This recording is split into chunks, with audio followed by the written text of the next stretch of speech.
जय हिंद दोस्तों, Sandeep tricky math special YouTube channel में आप सभी का स्वागत है। बिहार पुलिस मद्य निषेध 2023 से रिटन एग्जाम 14 मई 2023 को होगा। ये महामैराथन क्लास नंबर 11 है। इसमें हम 500 चुनिंदा प्रश्न देखेंगे, तो इस वीडियो को अंत तक देखिएगा। तो वीडियो स्टार्ट करते हैं और चलते हैं हम प्रश्न की तरफ। पहला प्रश्न है आपके सामने कि जैन धर्म के प्रथम तीर्थंकर कौन थे। ऑप्शन नंबर ए है महावीर, बी है मलिनाथ, सी है ऋषभ देव और डी है पार्श्वनाथ। बताइए यहाँ पर एक नंबर प्रश्न का सही आंसर कौन सा है। जैन धर्म के प्रथम तीर्थंकर कौन है, जल्दी से कमेंट कीजिए। तो जो भी कैंडिडेट यहाँ पर ऑप्शन नंबर सी के साथ जा रहे हैं ऋषभ देव, बिल्कुल सही जवाब है। देखिए जैन धर्म के संस्थापक और प्रथम तीर्थंकर कौन थे, तो ऋषभ देव। अगर सेकेंड पूछा जाए तो अजीत नाथ, अगर तृतीय पूछा जाए तो संभवनाथ, चतुर्थ पूछा जाए तो अभिनंदन जी। 1 से लेकर 4 तक तीर्थंकर याद रखिएगा। उसके बाद से 23 और 24 याद रखिएगा, वो भी इम्पोर्टेंट है। 23 नंबर पार्श्वनाथ बने थे और 24 नंबर बने थे महावीर स्वामी, वर्धमान महावीर स्वामी। इस प्रकार से टोटल 1 से लेकर 24 तीर्थंकर बने थे जैन धर्म में। यहाँ पर मलिनाथ है, मलिनाथ कितने नंबर बने थे, कितने नंबर तीर्थंकर है, तो ये 19वें नंबर। चलिए नेक्स्ट यहाँ पर सेकेंड प्रश्न है कि विजय स्तंभ कहाँ पर स्थित है। दिल्ली में, चित्तौड़गढ़ में, अमृतसर और लाहौर में। बताइए यहाँ पर सेकेंड प्रश्न का सही आंसर कौन सा है। तो विजय स्तंभ कहाँ पर स्थित है, तो ये चित्तौड़गढ़ में स्थित है। जो भी कैंडिडेट यहाँ पर ऑप्शन नंबर बी के साथ जा रहे हैं, बिल्कुल सही जवाब है। ये विजय स्तंभ किसके द्वारा बनाया गया था, तो ये राणा कुंभा के द्वारा बनवाया गया था। नेक्स्ट यहाँ पर तीन प्रश्न है कि यादव शासकों की राजधानी कहाँ पर स्थित थी। 4 ऑप्शन है आपके सामने, नासिक में, अहमदाबाद में, मथुरा में और देवगिरी में। बताइए यहाँ पर 3 प्रश्न का सही आंसर कौन सा है। तो जो भी कैंडिडेट यहाँ पर ऑप्शन नंबर डी के साथ जा रहे हैं देवगिरी, बिल्कुल सही जवाब है। 4 प्रश्न है कि वृक्षों की आयु किस प्रकार ज्ञात की जाती है। वार्षिक वलय से, वृक्षों की ऊंचाई से, वृक्षों की विशालता से और सभी से। बताइए यहाँ पर 4 प्रश्न का सही आंसर कौन सा है। जो वृक्षों का आयु पता किया जाता है वो किस प्रकार से ज्ञात की जाती है। तो वृक्षों में जो छाल होती है यानी वार्षिक जो वलय निकलती है, उसी से वृक्षों के आयु पता किया जाता है। इसका राइट आंसर है ऑप्शन नंबर ए। सेशन आप लोग को अच्छा लग रहा है तो वीडियो को लाइक कर दे, अपने दोस्तों के पास शेयर कर दे। नेक्स्ट यहाँ पर 5 प्रश्न है कि केरल के तट को किस नाम से जाना जाता है। कोंकण तट के नाम से, मालाबार तट के नाम से, कोरोमंडल और उत्तरी सरकार तट। बताइए यहाँ पर 5 प्रश्न का सही आंसर कौन सा है। यहाँ पर मैप के माध्यम से अगर हम समझे तो देखिए महाराष्ट्र से लेकर कर्नाटका तक, बीच में गोवा भी आ जाता है। महाराष्ट्र से लेकर कर्नाटक को क्या बोला जाता है, तो उसको कोंकण तट बोला जाता है। उसके बाद से कर्नाटक से लेकर केरल तक को क्या बोला जाता है, तो मालाबार तट बोला जाता है। और केरल और तमिलनाडु से लेकर आंध्र प्रदेश को क्या बोला जाता है, कौन सा तट बोला जाता है, तो इसको कोरोमंडल बोला जाता है। और यहाँ से आंध्र प्रदेश से लेकर पश्चिम बंगाल के जो तट होता है, इसका क्षेत्र होता है, इसको डेल्टाई क्षेत्र बोला जाता है। तो इस प्रकार से आप याद रखिएगा। 6 प्रश्न है कि उत्तर रामचरित के लेखक कौन है। वाल्मीकि, तुलसीदास, संध्याकर, नंदी और भवभूति। बताइए 6 प्रश्न का सही आंसर कौन सा है। उत्तर रामचरित के लेखक कौन है। तो जो भी कैंडिडेट यहाँ पर ऑप्शन नंबर डी के साथ जा रहे हैं, बिल्कुल सही जवाब है भवभूति। अगर केवल यहाँ पर रामचरित्र पूछा जाए, तुलसीदास इसका सही आंसर होगा। अगर केवल रामचरित्र पूछा जाए किस भाषा में लिखे थे, तो अवधी भाषा में। यहाँ पर उत्तर रामचरित्र पूछा गया, इसलिए भवभूति इसका राइट आंसर हो जाएगा। 7 प्रश्न है कि चरक किसके दरबार में रहते थे। हर्षवर्धन के, चंद्रगुप्त प्रथम के, चंद्रगुप्त द्वितीय के और कनिष्क के। बताइए यहाँ पर 7 प्रश्न का सही आंसर कौन सा है। चरक किसके दरबार में रहते थे। जो भी कैंडिडेट यहाँ पर ऑप्शन नंबर डी के साथ जा रहे हैं कनिष्क के, बिल्कुल सही जवाब है। कनिष्क किस वंश के थे, तो ये कुषाण वंश के थे। इन्हीं के समय में चौथा जो बौद्ध संगति हुआ था, वह हुआ था कहाँ पर, कश्मीर के कुंडल वन में। चलिए नेक्स्ट यहाँ पर 8 प्रश्न है, इसरो द्वारा छोड़ा गया प्रथम उपग्रह कौन सा है। रोहिणी, आर्यभट्ट, चैलेंजर और कामनी। बताइए 8 प्रश्न का सही आंसर कौन सा है। इसरो द्वारा छोड़ा गया प्रथम उपग्रह कौन सा है। जो भी कैंडिडेट यहाँ पर ऑप्शन नंबर बी बता रहे आर्यभट्ट, बिल्कुल सही जवाब है। यह 1975 ईस्वी में छोड़ा गया था किस देश के सहयोग से? तो ये रूस के सहयोग से, सोवियत संघ रूस के सहयोग से छोड़ा गया था। नेक्स्ट यहाँ पर 9 प्रश्न है आपके सामने कि महात्मा गांधी को बंदी बनाने के बाद नमक सत्याग्रह का नेतृत्व किसने किया था? पंडित नेहरू ने, सरदार वल्लभ भाई पटेल ने, अब्बास देवजी ने और राजगोपालाचारी ने। बताइए यहाँ पर 9 प्रश्न का सही आंसर कौन सा है?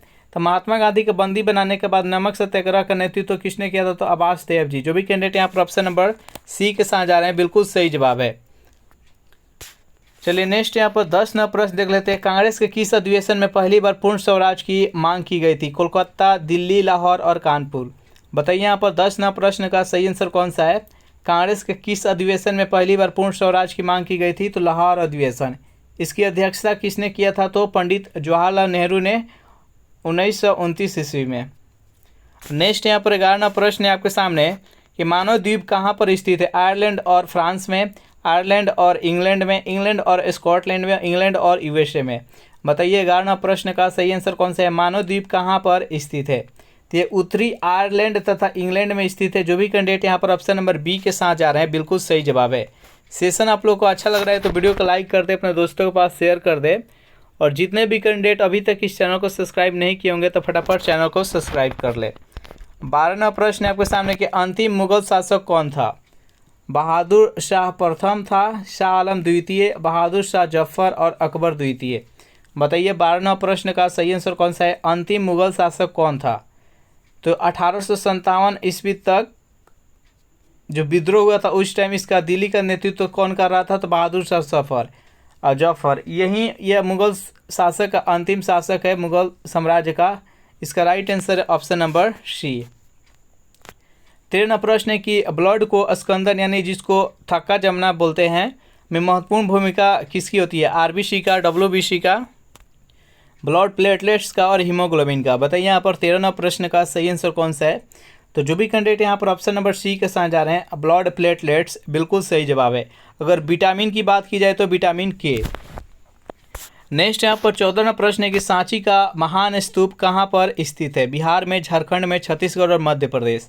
बताइए 14वां प्रश्न का सही आंसर कौन सा है? सांची का महान स्तूप किस राज्य में स्थित है? तो ये मध्य प्रदेश में स्थित है। ये किसके द्वारा बनवाया गया था? तो ये सम्राट अशोक के द्वारा बनवाया गया था। नेक्स्ट यहाँ पर 15वां प्रश्न है कि किस पैमाने पर फ़ारेनहाइट एवं सेल्सियस का पाठ्यांक एक समान होता है? 40 डिग्री, -40 डिग्री, 80 डिग्री और -80 डिग्री। बताइए यहाँ पर 15वां प्रश्न का सही आंसर कौन सा है?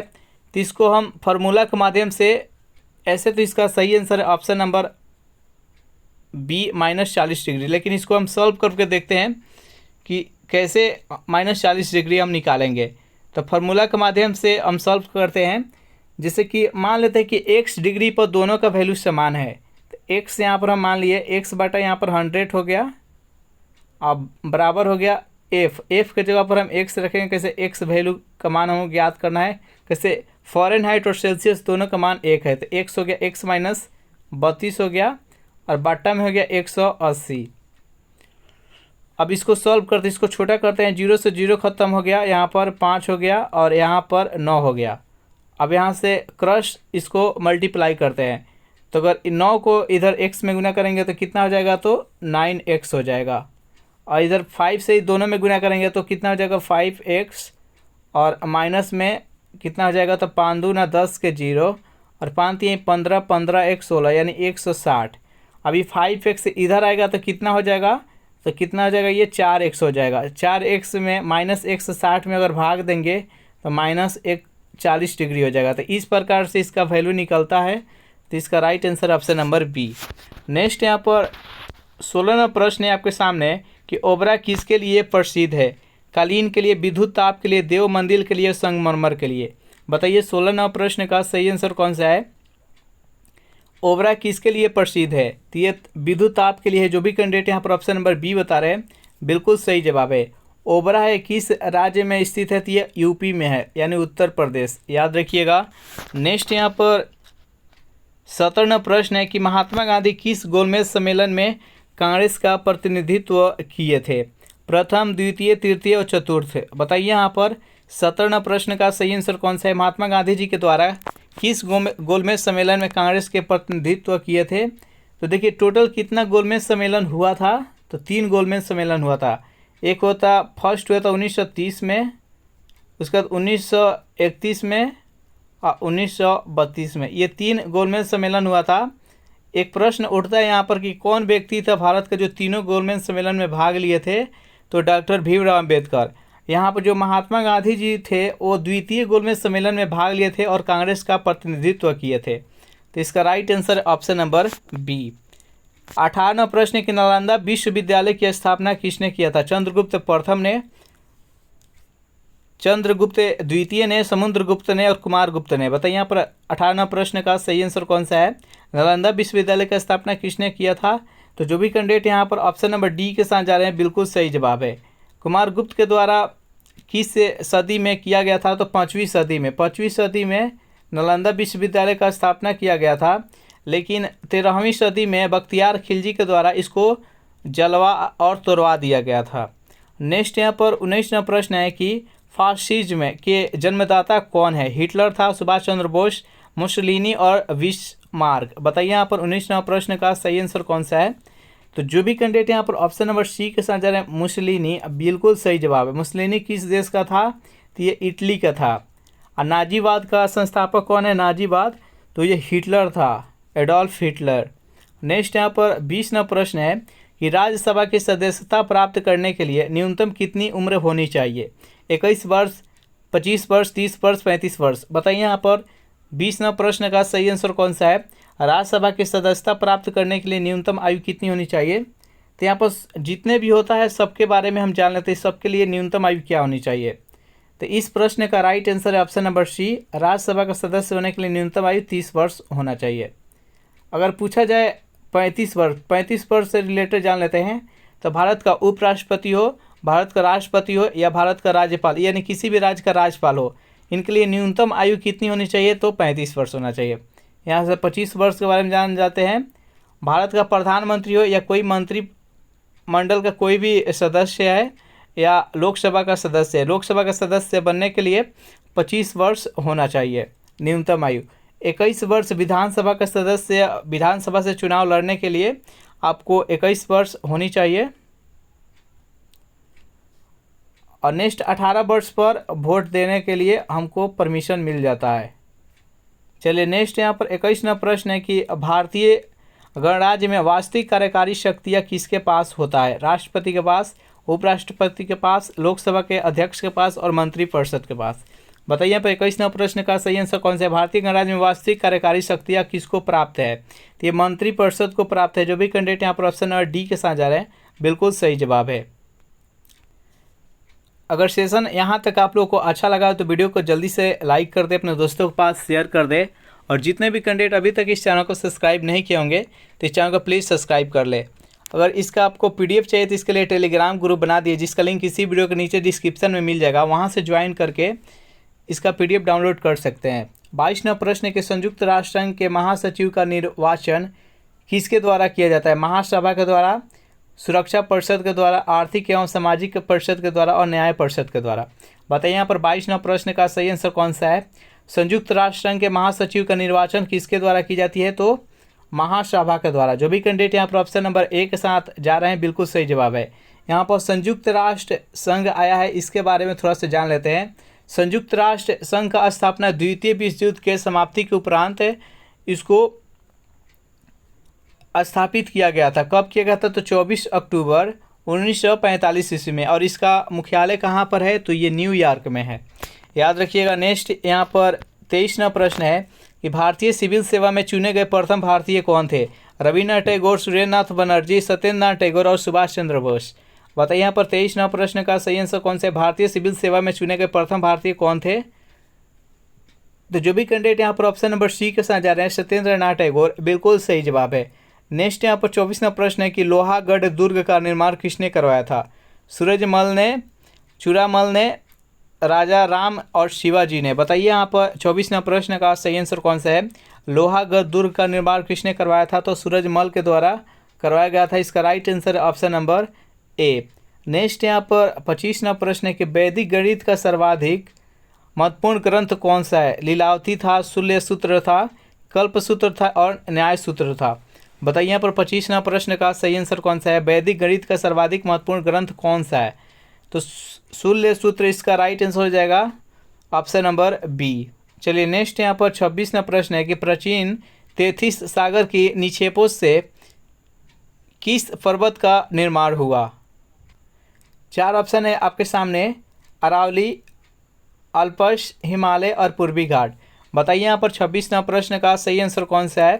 तो जो भी कैंडिडेट यहाँ पर ऑप्शन नंबर सी के साथ जा रहे हैं, हिमालय, बिल्कुल सही जवाब है। देखिए हिमालय को 4 भागों में बांटा गया है। जो हिमालय के सबसे उत्तर दिशा में है, सबसे उत्तरी, उसको हम ट्रांस हिमालय बोलते हैं। और उसके बाद सबसे जो बड़ी बड़ी चोटी है और जिसकी औसत ऊंचाई 61 मीटर है, उसको बृहद हिमालय बोलते हैं। जितने भी ऊंची ऊंची चोटी है सभी के सभी बृहद हिमालय में है।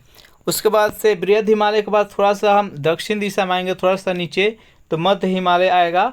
और मध्य हिमालय से थोड़ा सा और नीचे आएंगे, जो उसके बाद से मैदानी क्षेत्र शुरू हो जाता है, उसको शिवालिक बोलते हैं। तो ये 4 भागों में हिमालय का बांटा गया है, ट्रांस हिमालय, बृहद हिमालय, मध्य हिमालय और शिवालिक। चलिए नेक्स्ट यहाँ पर 27वां प्रश्न है कि रॉकेट को अंतरिक्ष में छोड़ने के लिए कितनी पलायन वेग की आवश्यकता होती है? 11.4 किलोमीटर प्रति सेकेंड, 11.3 किलोमीटर प्रति सेकेंड, 11.2 किलोमीटर प्रति सेकेंड और 11.5 किलोमीटर प्रति सेकेंड। बताइए यहाँ पर 27वां प्रश्न का सही आंसर कौन सा है? रॉकेट को अंतरिक्ष में छोड़ने के लिए कितनी पलायन वेग की आवश्यकता होती है? तो 11.2 किलोमीटर प्रति सेकेंड। यानी किसी वस्तु को अगर 11.2 किलोमीटर प्रति सेकेंड के वेग से अगर आकाश यानी अंतरिक्ष में अगर भेजते हैं तो वो वापस पृथ्वी पर रिटर्न नहीं आएगा। नेक्स्ट यहाँ पर 28वां प्रश्न है कि नोआखाली कहाँ पर स्थित है? भारत में, श्रीलंका में, नेपाल में और बांग्लादेश में। बताइए यहाँ पर 38वां प्रश्न का सही आंसर कौन सा है? नोआखाली कहाँ पर स्थित है? तो ये बांग्लादेश में स्थित है। जो भी कैंडिडेट यहाँ पर ऑप्शन नंबर डी के साथ जा रहे हैं, बिल्कुल सही जवाब है। नेक्स्ट यहाँ पर 29वां प्रश्न है कि पीयूष ग्रंथि कहाँ पर अवस्थित होता है? मस्तिष्क में, छोटी आंत में, लीवर में, फेफड़ा में। बेहद ही सिंपल प्रश्न है, इंपॉर्टेंट प्रश्न है। इसको मास्टर ग्रंथि के नाम से भी जाना जाता है। तो पीयूष ग्रंथि कहाँ स्थित होता है? तो ये मस्तिष्क में स्थित है। इसका राइट आंसर है ऑप्शन नंबर ए। 30वां प्रश्न है कि भारतीय क्रांतिकारी का पिता किसे कहा जाता है? भगत सिंह को, चंद्रशेखर आजाद को, बाल गंगाधर तिलक को और सरदार पटेल को। बताइए यहाँ पर 30वां प्रश्न का सही आंसर कौन सा है? भारतीय क्रांतिकारी का पिता किसे कहा जाता है? तो जो भी कैंडिडेट यहाँ पर ऑप्शन नंबर सी के साथ जा रहे हैं, बाल गंगाधर तिलक, बिल्कुल सही जवाब है। नेक्स्ट यहाँ पर 31वां प्रश्न है कि बंगाल में अस्थायी बंदोबस्त किसने लागू किया था? वारेन हेस्टिंग्स ने, कॉर्नवालिस ने, डलहौजी ने और बेलेजली ने। बताइए यहाँ पर 31वां प्रश्न का सही आंसर कौन सा है? तो बंगाल में अस्थायी बंदोबस्त किसने लागू किया था? तो लॉर्ड कॉर्नवालिस। जो भी कैंडिडेट यहाँ पर ऑप्शन नंबर बी के साथ जा रहे हैं, बिल्कुल सही जवाब है। चलिए नेक्स्ट यहाँ पर 32वां प्रश्न है कि संसदीय प्रणाली का दूसरा नाम क्या है? कार्यवाहक सरकार, उत्तरदायी सरकार, आध्यात्मक सरकार और सैनिक शासन। बताइए यहाँ पर 32वां प्रश्न का सही आंसर कौन सा है? तो संसदीय प्रणाली का दूसरा नाम क्या है? तो उत्तरदायी सरकार। जो भी कैंडिडेट यहाँ पर ऑप्शन नंबर बी के साथ जा रहे हैं, बिल्कुल सही जवाब है। यहाँ तक जितने भी कैंडिडेट को यह सेशन अच्छा लगा है तो जल्दी से इस सेशन को लाइक कर दे, अपने दोस्तों के पास शेयर कर दे। और जो भी कैंडिडेट अभी तक इस चैनल को सब्सक्राइब नहीं किए होंगे तो जल्दी से इस चैनल को भी सब्सक्राइब कर ले। 33वां प्रश्न आपके सामने कि भारत की सबसे लंबी नहर कौन सी है? इंदिरा गांधी नहर, शारदा नहर, फिरोजाबाद नहर और त्रिवेणी नहर। बताइए यहाँ पर 33वां प्रश्न का सही आंसर कौन सा? भारत की सबसे लंबी नहर कौन सी है? तो जो भी कैंडिडेट यहाँ पर ऑप्शन नंबर ए के साथ जा रहे हैं, इंदिरा गांधी नहर, बिल्कुल सही जवाब है। इंदिरा गांधी नहर 3 राज्यों से होकर बहती है, हरियाणा, पंजाब तथा राजस्थान। इसकी टोटल लंबाई कितनी है? तो 204 किलोमीटर इसकी टोटल लंबाई है। इसमें से 35 किलोमीटर है जो कि राजस्थान में है। और सबसे ज़्यादा ये उपयोगी किस राज्य के लिए है? तो राजस्थान के लिए है। यहाँ पर इंदिरा गांधी नहर में किस किस नदी से पानी मिलता है? तो सतलज नदी तथा ब्यास नदी से। ये सब कुछ याद रखिएगा। नेक्स्ट यहाँ पर 34वां प्रश्न है कि किस अधिनियम में संघीय ढांचा प्रस्तुत किया गया था? भारतीय परिषद 1909, भारत सरकार अधिनियम 1919, भारत सरकार अधिनियम 1935 और डी है इनमें से कोई नहीं। बताइए यहाँ पर 34वां प्रश्न का सही आंसर कौन सा है? किस अधिनियम में संगीत ढांचा प्रस्तुत किया गया? तो जो भी कैंडिडेट यहाँ पर ऑप्शन नंबर सी के साथ जा रहे हैं, भारत सरकार अधिनियम 1935 बिल्कुल सही जवाब है। 35वां प्रश्न है आपके सामने कि फ्रांसीसी क्रांति किसी शिक्षाओं पर से प्रभावित थी। जो फ्रांसीसी क्रांति थी वो किस शिक्षाओं से प्रभावित था? तो रूसो। जो भी कैंडिडेट यहाँ पर ऑप्शन नंबर ए के साथ जा रहे हैं बिल्कुल सही जवाब है। 36वां प्रश्न है आपके सामने कि भारत में हरित क्रांति का जन्म कब हुआ? 1950-60 के दशक में, 60-70 के दशक में, 70-80 और 80-90। बताइए यहाँ पर 36वां प्रश्न का सही आंसर कौन सा है? यहाँ पर शब्द आया हरित क्रांति। तो अगर विश्व में पूछा जाए कि हरित क्रांति सर्वप्रथम किसने लाया था, तो नॉर्मन बोरलॉग। याद रखिएगा। अगर यहाँ पर पूछा गया है भारत, अगर भारत का बात कर ले तो M.S. स्वामीनाथन के द्वारा या 1960 से 1970 के दशक में हरित क्रांति लाया गया था। इसमें धान और गेहूं दोनों के पैदावार में अच्छी वृद्धि हो, इस पर जोर दिया गया था। लेकिन सबसे ज़्यादा फायदा किस में हुआ था? तो गेहूं में। गेहूं का पैदावार में बहुत ज़्यादा वृद्धि हुआ था। अगर पूछा जाए कि श्वेत क्रांति का जन्मदाता कौन है भारत में, तो वर्गीज कुरियन। दूध उत्पादन पर जोर दिया गया था। 37वां प्रश्न है कि ज्वार एवं भट्टा, जो ऊपर उठता है उसको ज्वार बोलते हैं, जो नीचे गिरता है उसको भट्टा बोलते हैं। में कितने समय का अंतर होता है आपको बताना है। चारों ऑप्शन देख लीजिए और बताइए यहाँ पर कि 37वां प्रश्न का सही आंसर कौन सा है। तो ज्वार एवं भट्टा में कितने समय का अंतर होता है? तो 12 घंटे 26 मिनट। चलिए नेक्स्ट यहाँ पर 38वां प्रश्न है कि ए पैसेज टू इंग्लैंड पुस्तक के लेखक कौन है? चारों ऑप्शन देख लीजिए, जल्दी से बताइए यहाँ पर 38वां प्रश्न का सही आंसर कौन सा है। 38वां प्रश्न का जो भी कैंडिडेट ऑप्शन नंबर डी के साथ जा रहे हैं, नीडर सी चौधरी, बिल्कुल सही जवाब है। यह सेशन यहीं पर समाप्त हो रहा है, ये सेट यहीं पर समाप्त हो रहा है। चलिए नेक्स्ट सेट देखते हैं। पहला प्रश्न है आपके सामने कि तांबा का मुख्य अयस्क क्या है?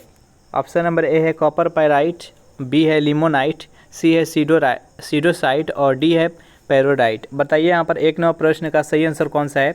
तांबा का मुख्य अयस्क क्या है? जल्दी से कमेंट कीजिए। जो भी कैंडिडेट ऑप्शन नंबर ए बता रहे हैं कॉपर पाइराइट, बिल्कुल सही जवाब है। सेकेंड नंबर प्रश्न है आपके सामने कि ब्लैक लेड का रासायनिक नाम क्या है? कार्बन, सीसा, ब्रोमाइट और ग्रेफाइट। बताइए यहाँ पर सेकेंड नंबर प्रश्न का सही आंसर कौन सा है?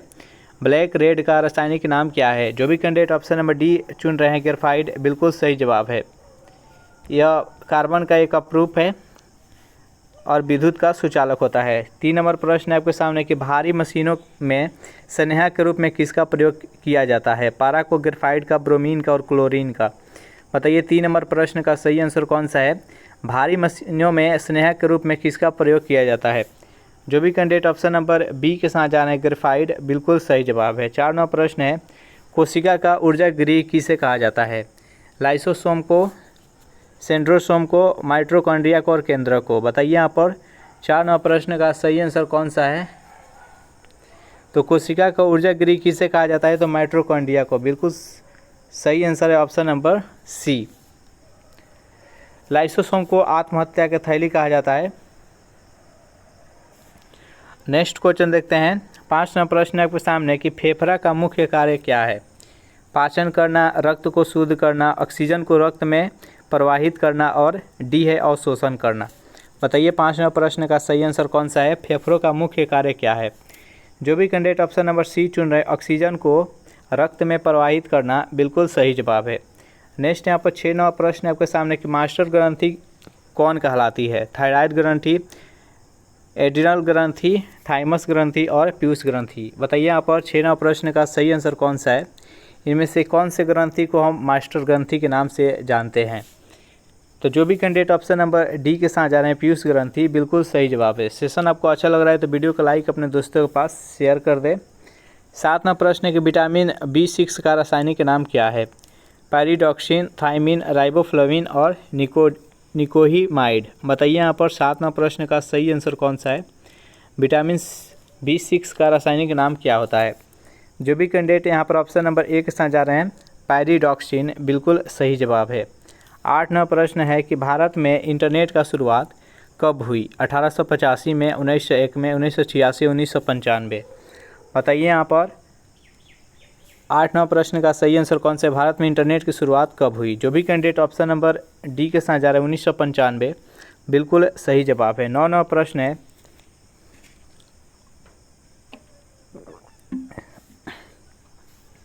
राष्ट्रीय सूचना विज्ञान केंद्र की स्थापना कब हुई? चारों ऑप्शन देख लीजिए, लेकिन इस चारों ऑप्शन में से कोई भी ऑप्शन सही नहीं है। अपने से बताइए कि 9वां प्रश्न का सही आंसर कौन सा है? राष्ट्रीय सूचना विज्ञान केंद्र की स्थापना कब हुई? जल्दी से कमेंट कीजिए कि इस प्रश्न का सही आंसर कौन सा है। इस चारों ऑप्शन में से कोई सही नहीं है, अपने से बताइए कि इसका राइट आंसर कौन सा है। तो राष्ट्रीय सूचना विज्ञान केंद्र जिसका मुख्यालय दिल्ली है और इसकी स्थापना 1976 ईस्वी में हुआ। तो इसका राइट आंसर है 1976। नेक्स्ट यहाँ पर 10वां प्रश्न है आपके सामने। भारत में सेलुलर फ़ोन सेवा कब आरंभ हुआ? 1993 में, 1995 में, 1997 में और 1999 में। बताइए यहाँ पर 10वां प्रश्न का सही आंसर कौन सा है? भारत में सेलुलर फ़ोन सेवा कब आरंभ हुआ? जो भी कैंडिडेट ऑप्शन नंबर बी बता रहे हैं 1995 बिल्कुल सही जवाब है। 11वां प्रश्न है आपके सामने कि विश्व बैंक की स्थापना कब की गई? 1935 में, 1945, 55 और 65। इसमें भी कोई भी सही आंसर नहीं है। बताइए यहाँ पर कि विश्व बैंक की स्थापना कब हुई? जल्दी से कमेंट कीजिए। तो विश्व बैंक की स्थापना कब हुई? तो 1944 ईस्वी। कहाँ पर? तो वाशिंगटन डीसी में।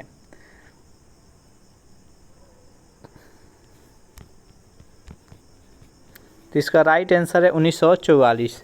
नेक्स्ट यहाँ पर 12वां प्रश्न है आपके सामने कि बोकारो इस्पात कारखाना किस पंचवर्षीय योजना के काल में स्थापित हुआ? तृतीय, चौथा, पाँचवा और छठा। बताइए 12वां प्रश्न का सही आंसर कौन सा है? बोकारो इस्पात कारखाना किस पंचवर्षीय योजना के काल में स्थापित हुआ? तो ये सोवियत संघ रूस की मदद से तृतीय पंचवर्षीय योजना में स्थापित हुआ। तो इसका राइट आंसर है ऑप्शन नंबर ए। 13वां प्रश्न है आपके सामने कि सांकेतिक मुद्रा का प्रचलन किसने किया था? मोहम्मद बिन तुगलक ने, इल्तुतमिश ने, फिरोज शाह तुगलक ने, अलाउद्दीन खिलजी ने। बताइए यहाँ पर 13वां प्रश्न का सही आंसर कौन सा है? सांकेतिक मुद्रा का प्रचलन किसने किया था? जो भी कैंडिडेट यहाँ पर ऑप्शन नंबर ए के साथ जा रहे हैं मोहम्मद बिन तुगलक बिल्कुल सही जवाब है। दिल्ली सल्तनत का सबसे ज़्यादा विस्तार मोहम्मद बिन तुगलक के शासनकाल में ही हुआ था। नेक्स्ट यहाँ पर 14वां प्रश्न है आपके सामने कि भारत का पहला बैंक कौन था? पीएनबी, एसबीआई, इलाहाबाद और बैंक हिंदुस्तान बैंक। बताइए यहाँ पर 14वां प्रश्न का सही आंसर कौन सा है? भारत का पहला बैंक कौन था?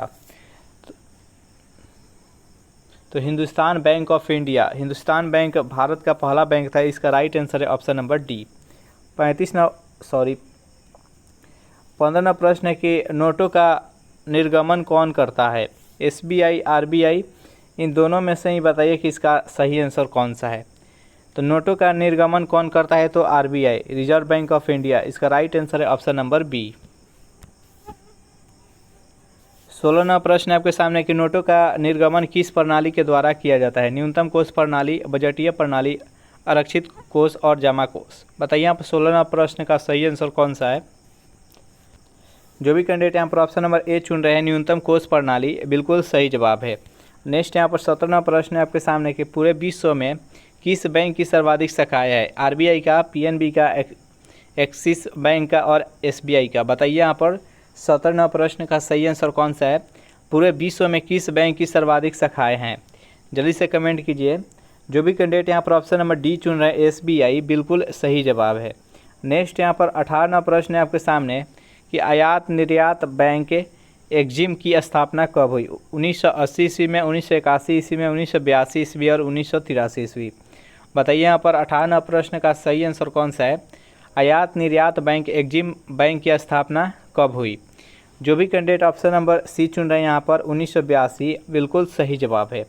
नेक्स्ट यहाँ पर 19वां प्रश्न है आपके सामने कि जानकी रमन समिति का संबंध किस घोटाले से है? चीनी, कोयला, दाल और प्रतिभूति। बताइए यहाँ पर 19वां प्रश्न का सही आंसर कौन सा है? जानकी रामन समिति का संबंध किस घोटाले से है? जो भी कैंडिडेट यहाँ पर ऑप्शन नंबर डी चुन रहे हैं, प्रतिभूति, बिल्कुल सही जवाब है। 20वां प्रश्न आपके सामने कि किस दिन पृथ्वी सूर्य से सर्वाधिक दूरी पर रहता है? 4 जून को, 4 जुलाई को, 4 अगस्त को, 4 सितंबर को। बताइए यहाँ पर 20वां प्रश्न का सही आंसर कौन सा है? किस दिन पृथ्वी सूर्य से सर्वाधिक दूरी पर रहता है? इसका राइट आंसर है ऑप्शन नंबर बी, 4 जुलाई को। 21वां प्रश्न आपके सामने कि पृथ्वी पर अक्षांश रेखाओं की संख्या कितनी है? तो देखिए, मान लीजिए ये पृथ्वी है, तो ऐसे जितनी भी रेखाएं हैं सबको अक्षांश रेखा कहते हैं, और ऐसे जितनी रेखाएं इसको देशांतर रेखा कहते हैं। तो यहाँ पर पूछा गया है कि जो ये ऐसे रेखा खींचा गया अक्षांश, तो पृथ्वी पर अक्षांश रेखाओं की टोटल कितनी संख्या है? तो जो भी कैंडिडेट ऑप्शन नंबर ए चुन रहे हैं यहाँ पर 180 बिल्कुल सही जवाब है। 22वां प्रश्न आपके सामने कि पृथ्वी पर कुल कितने देशांतर रेखाएं खींची गई है? 180, 270, 300 और 360। बताइए यहाँ पर 22वां प्रश्न का सही आंसर कौन सा है? तो ये पृथ्वी पर इस पर टोटल कितनी देशांतर रेखाएं खींची गई है? तो 360। इसका राइट आंसर है ऑप्शन नंबर डी। 23वां प्रश्न आपके सामने कि अंधकार महाद्वीप के नाम से किसे जाना जाता है? अफ्रीका को, दक्षिण अमेरिका को, ऑस्ट्रेलिया को, आर्कटिका को, अंटार्कटिका को। बताइए यहाँ पर 23वां प्रश्न का सही आंसर कौन सा है? अंधकार महाद्वीप के नाम से किसे जाना जाता है? तो जो भी कैंडिडेट यहाँ पर ऑप्शन नंबर ए चुन रहे हैं, अफ्रीका, बिल्कुल सही जवाब है। नेक्स्ट यहाँ पर 24वां प्रश्न है कि निग्रो कहाँ के प्रमुख जनजाति है? ब्राज़ील का, उत्तरी अमेरिका का, नाइजीरिया का और न्यूजीलैंड का। बताइए 24वां प्रश्न का सही आंसर कौन सा है? निग्रो कहाँ के प्रमुख जनजाति है? जो भी कैंडिडेट यहाँ पर ऑप्शन नंबर बी बता रहे हैं, उत्तरी अमेरिका, बिल्कुल सही जवाब है। 25वां प्रश्न है आपके सामने कि विश्व का सबसे छोटा महाद्वीप कौन सा है? यूरोप, उत्तरी अमेरिका, दक्षिण अमेरिका और ऑस्ट्रेलिया। बताइए यहाँ पर 25वां प्रश्न का सही आंसर कौन सा है? विश्व का सबसे छोटा महाद्वीप कौन सा है? तो यहाँ पर सबसे पहले हम क्रम जान लेते हैं कि भारत के महाद्वीपों का क्रम क्या है। सबसे 12 है एशिया, सेकेंड नंबर पर अफ्रीका, 3 नंबर पर उत्तरी अमेरिका, 4 नंबर पर दक्षिणी अमेरिका, 5 नंबर पर अंटार्कटिका, 6 नंबर पर यूरोप और 7 नंबर पर ऑस्ट्रेलिया। यहाँ पर पूछा गया कि सबसे छोटा महाद्वीप कौन सा है? तो सबसे छोटा ऑस्ट्रेलिया हो जाएगा। अगर पूछे कि सबसे 12 महाद्वीप कौन सा है? तो एशिया हो जाएगा। नेक्स्ट यहाँ पर 26वां प्रश्न है आपके सामने कि the shape of the beast किसकी कृति है? अरुंधति राय का, दीपक चोपड़ा का, महेश वर्मा का और जॉन क्रिंटन का। बताइए यहाँ पर 26वां प्रश्न का सही आंसर कौन सा है? The shape of the beast किसकी कृति है? जो भी कैंडिडेट यहाँ पर ऑप्शन नंबर ए चुन रहे हैं, अरुंधति राय, बिल्कुल सही जवाब है। 27वां प्रश्न है कि माउंटबेटन योजना का मुख्य उद्देश्य क्या था? स्वायत्ता, उद्योग का विकास, शिक्षा और भारत का विभाजन। बताइए यहाँ पर 27वां प्रश्न का सही आंसर कौन सा है? तो भारत का अंतिम वायसराय कौन था? तो माउंटबेटन। अब माउंटबेटन के द्वारा ही माउंटबेटन योजना लाया गया था, जो कि भारत का विभाजन से उनका मुख्य उद्देश्य था। जिसका राइट आंसर है ऑप्शन नंबर डी। नेक्स्ट यहाँ पर 28वां प्रश्न है आपके सामने कि रामकृष्ण परमहंस का वास्तविक नाम क्या था? महेश भट्ट, मुंशी पांडे, विष्णु पांडे और गदाधर चट्टोपाध्याय। बताइए यहाँ पर 28वां प्रश्न का सही आंसर कौन सा है? जो भी कैंडिडेट यहाँ पर ऑप्शन नंबर डी चुन रहे हैं, गदाधर चट्टोपाध्याय, बिल्कुल सही जवाब है। 29वां प्रश्न है आपके सामने कि सी यू की किसके द्वारा लिखी गई है? फाहियान के द्वारा, हिनयान के द्वारा, वेन सॉन्ग के द्वारा, इनमें से कोई नहीं। बताइए यहाँ पर 29वां प्रश्न का सही आंसर कौन सा है? तो सी यू की ये किसके द्वारा लिखी गई है? तो वेन सॉन्ग के द्वारा। वेन सॉन्ग किसके शासनकाल में भारत आए थे? तो हर्षवर्धन के शासनकाल में। 30वां प्रश्न है आपके सामने कि शाह आलम द्वितीय किसके काल में मुगल सम्राट था? Lord William Bentinck, Mountbatten, Lord Clive, Lord Ripon. बताइए यहाँ पर 30वां प्रश्न का सही आंसर कौन सा है? शाह आलम द्वितीय किसके काल में मुगल सम्राट था? जो भी कैंडिडेट ऑप्शन नंबर सी बताएं, लॉर्ड क्लाइव, रॉबर्ट क्लाइव, बिल्कुल सही जवाब है। नेक्स्ट यहाँ पर 31वां प्रश्न है कि द्वैत शासन व्यवस्था को कब समाप्त किया गया? 1772 में, 1774 में, 1776, 1778। बताइए यहाँ पर 31वां प्रश्न का सही आंसर कौन सा है? द्वैत शासन व्यवस्था को कब समाप्त किया गया? तो इसका राइट आंसर है ऑप्शन नंबर ए, 1772 ईस्वी में। नेक्स्ट यहाँ पर 32वां प्रश्न है कि शिवाजी के ज्येष्ठ पुत्र का नाम क्या था? राजा राम, संभाजी, साहू और शिवाजी द्वितीय। बताइए यहाँ पर 32वां प्रश्न का सही आंसर कौन सा है? शिवाजी के ज्येष्ठ पुत्र का नाम क्या था? जो भी कैंडिडेट ऑप्शन नंबर बी बता रहे हैं संभाजी, बिल्कुल सही जवाब है। 33वां प्रश्न है कि पुरंदर की संधि कब हुई थी? 1656 में, 1659 में, 1663, 1665। बताइए यहाँ पर 33वां प्रश्न का सही आंसर कौन सा है? पुरंदर की संधि कब हुई थी? तो पुरंदर की संधि कब हुआ था? तो 1665 ईस्वी में। किसके किसके बीच में? तो औरंगजेब के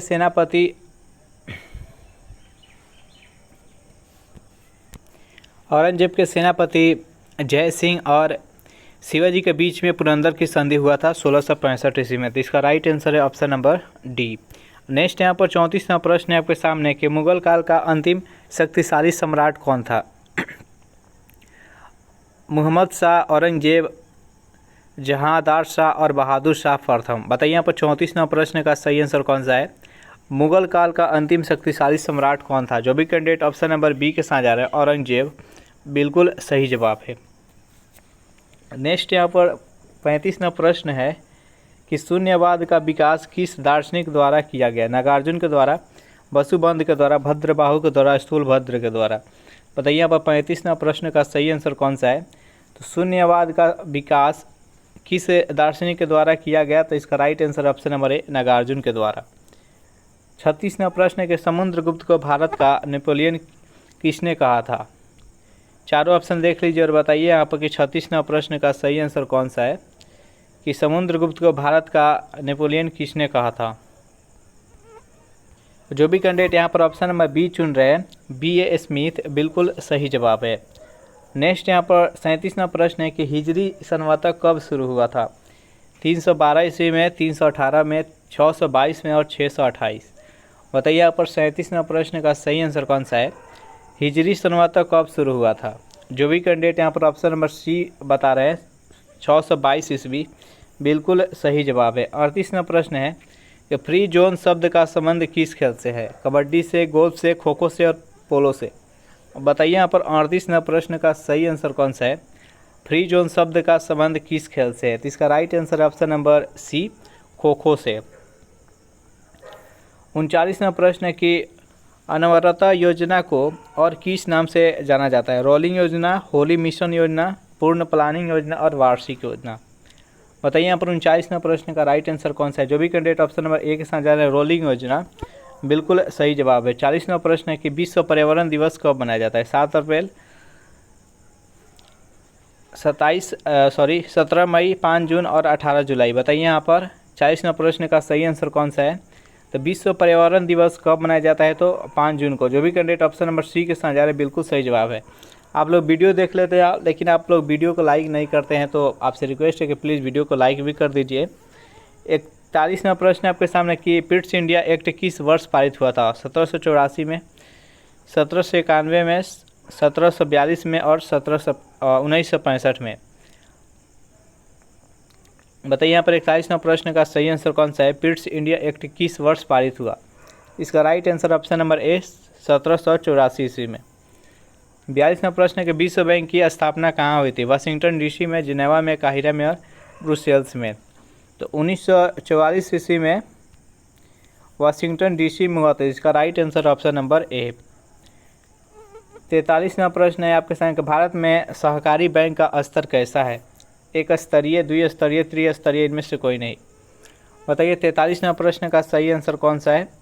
तो जो भी कैंडिडेट ऑप्शन नंबर सी के साथ जा रहे हैं त्रिस्तरीय, बिल्कुल सही जवाब है। पहला प्रश्न है आपके सामने कि शारदा एक्ट किससे संबंधित है? ऑप्शन नंबर ए है पशु हत्या से, बी है बाल विवाह से, सी है भ्रूण हत्या से और डी है सती प्रथा से। बताइए यहाँ पर 1 नंबर प्रश्न का सही आंसर कौन सा है? शारदा एक्ट किससे संबंधित है? तो सन 1929 ईस्वी में शारदा एक्ट आया था। इसमें लड़का तथा लड़कियों के शादी का आयु है जो कि निर्धारित किया गया था। इसमें बाल विवाह को रोकना था। तो इस प्रश्न का राइट आंसर है ऑप्शन नंबर ए। नेक्स्ट क्वेश्चन देखते हैं। सेकेंड प्रश्न है आपके सामने कि ईसा मसीह के माता का नाम क्या था? मेरी, हिना, हेडन और जरीना। बताइए यहाँ पर सेकेंड प्रश्न का सही आंसर कौन सा है? बेहद इंपॉर्टेंट प्रश्न है, जल्दी से बताइए। ईसा मसीह के माता का नाम क्या था? तो आप हमेशा बोलते होंगे 25 दिसंबर को जिस दिन ईसा मसीह का जन्मदिन है और बड़ा दिन मनाते हैं, तो 25 दिसंबर को हम कहते हैं कि हैप्पी मेरी क्रिसमस डे। तो उनकी माता का नाम है मेरी। तो इस प्रश्न का राइट आंसर है ऑप्शन नंबर ए। 3 नंबर प्रश्न है आपके सामने, अशोक का सबसे लंबा यहाँ पर स्तंभ हो जाएगा। अशोक का सबसे लंबा स्तंभ कौन सा है? तीसरा, 5वां, 7वां और 9वां। बताइए यहाँ पर 3 नंबर प्रश्न का सही आंसर कौन सा है? सम्राट अशोक का सबसे लंबा स्तंभ कौन सा है? तो जो भी कैंडिडेट ऑप्शन नंबर सी के साथ जा रहे हैं, 7वां बिल्कुल सही जवाब है। नेक्स्ट यहाँ पर 4 नंबर प्रश्न है आपके सामने कि चोल वंश का अंतिम राजा कौन था?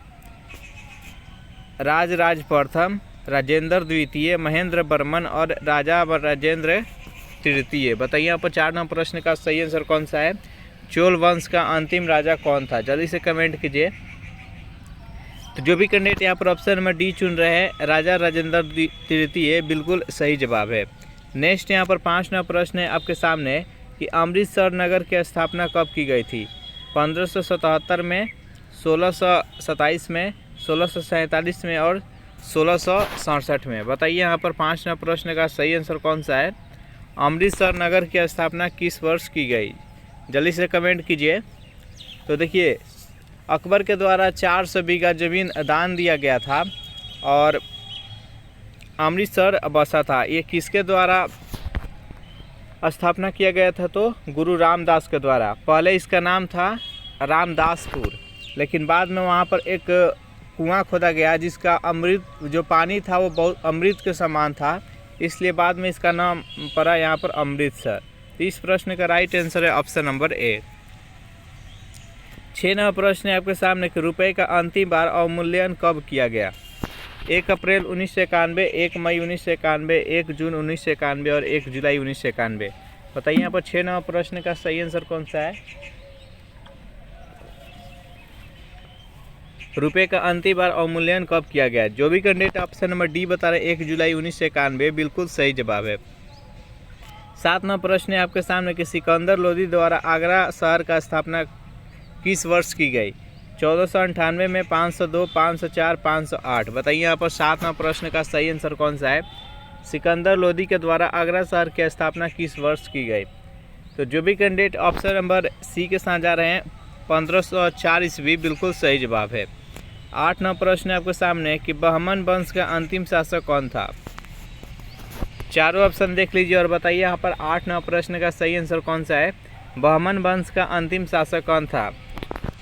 तो इसका राइट आंसर है ऑप्शन नंबर ए, कलीमुल्ला। 9 नंबर प्रश्न है आपके सामने कि खानवा का युद्ध राणा सांगा और बाबर के बीच में कब हुआ था? 1504 ईस्वी, 1514, 1523 और 1527। बताइए यहाँ पर 9 नंबर प्रश्न का सही आंसर कौन सा है? खानवा का युद्ध राणा सांगा और बाबर के बीच में कब हुआ था? जल्दी से बताइए। तो जो भी कैंडिडेट यहाँ पर ऑप्शन नंबर डी के साथ जा रहे हैं, 1527 ईस्वी, बिल्कुल सही जवाब है। कुछ महत्वपूर्ण युद्ध है जो कि बाबर के द्वारा लड़ा गया था, उसके बारे में जान लेते हैं। 1526 ईस्वी में पानीपत का प्रथम युद्ध लड़ा गया था जिसमें बाबर का विजय हुआ था। इसमें कौन कौन भाग लिए थे? तो बाबर तथा इब्राहिम लोदी। इब्राहिम लोदी को मारकर और मुगल वंश के स्थापना किए थे बाबर। 1527 ईस्वी में खानवा का युद्ध हुआ था राणा सांगा और बाबर के बीच में, इसमें बाबर का विजय हुआ था। 1527 ईस्वी में हो गया। 1528 ईस्वी में हुआ था चंदेरी के युद्ध। ये किसके बीच में हुआ था? तो मदेनी राय और बाबर के बीच में हुआ था, जिसमें बाबर का विजय हुआ था। और 1529 ईस्वी में घाघरा का युद्ध हुआ था। घाघरा का युद्ध अफगान तथा बाबर के बीच में हुआ था, इसमें बाबर का विजय हुआ था। और 1530 ईस्वी में बाबर का मृत्यु हो गया था। नेक्स्ट क्वेश्चन देखते हैं। 10 नंबर प्रश्न है आपके सामने कि औरंगजेब के गुरु का नाम क्या था? बताइए यहाँ पर औरंगजेब के गुरु कौन थे? जल्दी से बताइए। अबुल मुजफ्फर, मीर मोहम्मद हकीम, फजल अली और फैजी। बताइए 10 नंबर प्रश्न का राइट आंसर कौन सा है? औरंगजेब के गुरु कौन थे? जो भी कैंडिडेट ऑप्शन नंबर यहाँ पर बी बता रहे मीर मोहम्मद हकीम, बिल्कुल सही जवाब है। 11वां प्रश्न है आपके सामने कि द लास्ट जजमेंट के लेखक कौन है? इब्राहिम खां, चार्ल्स मेनन, शेक्सपियर और माइकल एंजेलो। बताइए यहाँ पर 11वां प्रश्न का सही आंसर कौन सा है? द लास्ट जजमेंट पुस्तक के लेखक कौन है? जल्दी से कमेंट कीजिए। तो जो भी कैंडिडेट ऑप्शन नंबर डी बता रहे हैं माइकल एंजेलो, बिल्कुल सही जवाब है। अगर इस प्रैक्टिस सेट का आपको पीडीएफ चाहिए तो इसके लिए टेलीग्राम ग्रुप बना दिए, जिसका लिंक किसी वीडियो के नीचे डिस्क्रिप्शन में मिल जाएगा, वहां से ज्वाइन करके इसका पीडीएफ डाउनलोड कर सकते हैं। 12वां प्रश्न है आपके सामने कि 1688 में गौरवपूर्ण क्रांति कहाँ हुई थी? अमेरिका में, इंग्लैंड में, फ्रांस में और जापान में। बताइए 12वां प्रश्न का सही आंसर कौन सा है?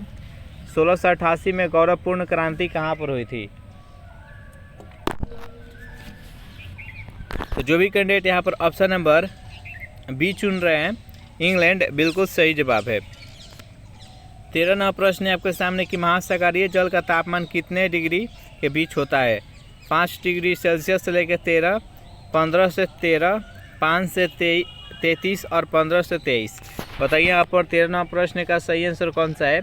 महासागरीय जल का तापमान कितने डिग्री के बीच में होता है, आपको बताना है। तो जो भी कैंडिडेट ऑप्शन नंबर सी के साथ जा रहे हैं 5 डिग्री सेल्सियस लेकर 33 डिग्री सेल्सियस के बीच में होता है। नेक्स्ट यहाँ पर 14वां प्रश्न है आपके सामने कि भारत चीन के बीच में पंचशील समझौता कब हुआ था? 10 अप्रैल 1954 में, 15 अप्रैल 1954, 20 अप्रैल 1954 और 25 अप्रैल 1954। बताइए 14वां प्रश्न का सही आंसर कौन सा है? भारत और चीन के बीच में पंचशील समझौता कब हुआ था? जो भी कैंडिडेट ऑप्शन नंबर सी के साथ जा रहे हैं 20 अप्रैल 1954, बिल्कुल सही जवाब है। 15वां प्रश्न है कि आदि ब्रह्म समाज की स्थापना किसने की? तो देखिए ब्रह्म समाज की स्थापना 1528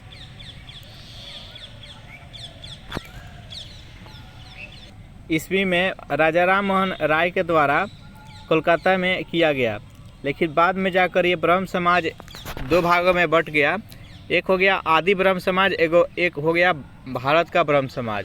तो इस प्रकार से हम यहाँ पर देखेंगे कि आदि ब्रह्म समाज के संस्थापक कौन थे?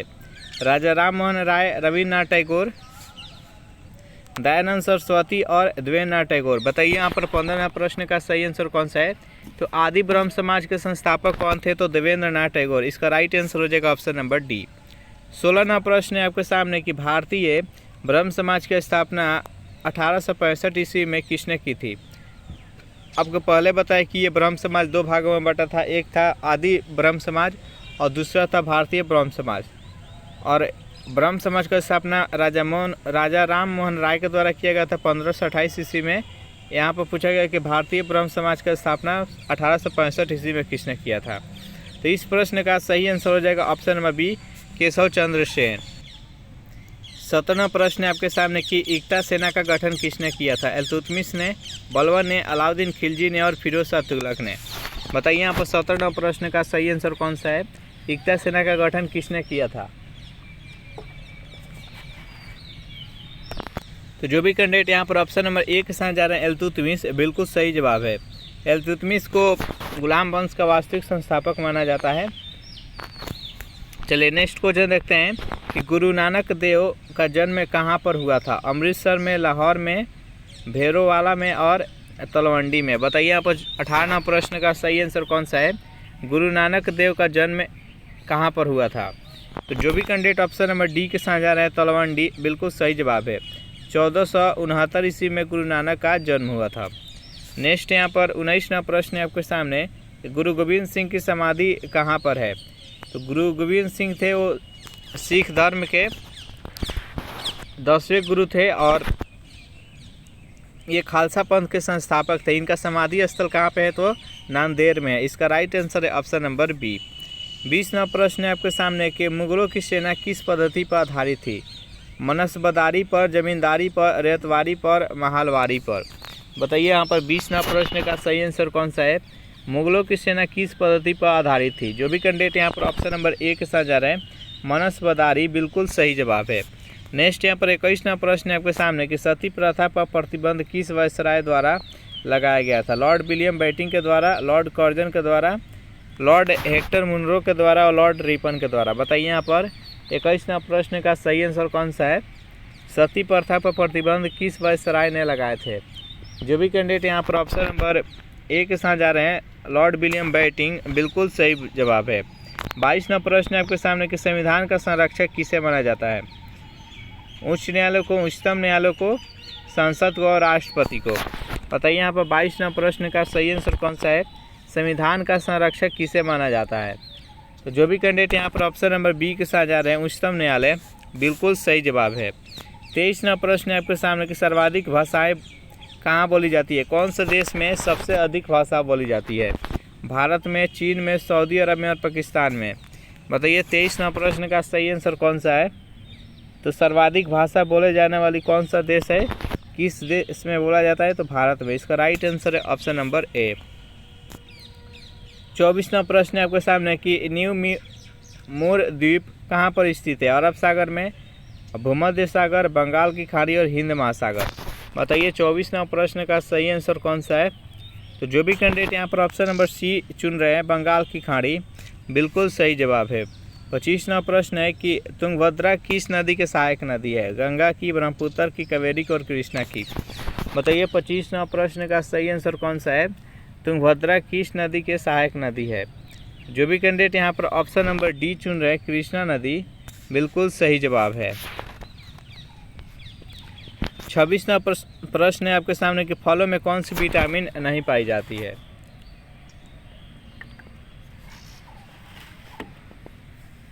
बताइए यहाँ पर 26वां प्रश्न का सही आंसर कौन सा है? कौन सा विटामिन है जो कि किसी भी फलों में नहीं पाई जाती है? तो विटामिन डी है जो कि फलों में नहीं पाई जाती है, बाकी बी ई के सभी फल में पाया जाता है। इस प्रश्न का राइट आंसर हो जाएगा ऑप्शन नंबर बी। 27वां प्रश्न आपके सामने कि मंगलम सिंचाई परियोजना किस राज्य में है? केरल में, कर्नाटक में, तमिलनाडु में और आंध्र प्रदेश। बताइए यहाँ पर 27वां प्रश्न का सही आंसर कौन सा है? मंगलम सिंचाई परियोजना किस राज्य में है? जो भी कैंडिडेट यहाँ पर ऑप्शन नंबर ए चुन रहे हैं, केरल, बिल्कुल सही जवाब है। 28वां प्रश्न है आपके सामने कि महात्मा गांधी को राष्ट्रपिता किसने कहा था? पंडित जवाहरलाल नेहरू, रविन्द्रनाथ टैगोर, राजा राम मोहन राय और सुभाष चंद्र बोस। बताइए 28वां प्रश्न का सही आंसर कौन सा है?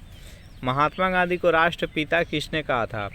जो भी कैंडिडेट यहाँ पर ऑप्शन नंबर डी चुन रहे हैं, सुभाष चंद्र बोस, बिल्कुल सही जवाब है। 29वां प्रश्न आपके सामने कि अंतर्राष्ट्रीय चावल अनुसंधान संस्थान कहाँ पर स्थित है?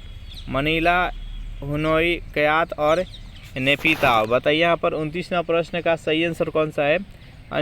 अंतर्राष्ट्रीय चावल अनुसंधान संस्थान कहाँ पर है? तो ये फिलीपींस में है। फिलीपींस की राजधानी मनीला में। यहाँ पर अंतर्राष्ट्रीय पूछा गया, अगर पूछे कि राष्ट्रीय चावल अनुसंधान संस्थान कहाँ है तो वह कटक में है। नेक्स्ट यहाँ पर 30वां प्रश्न है आपके सामने कि बम के दर्शन पुस्तक के लेखक कौन है?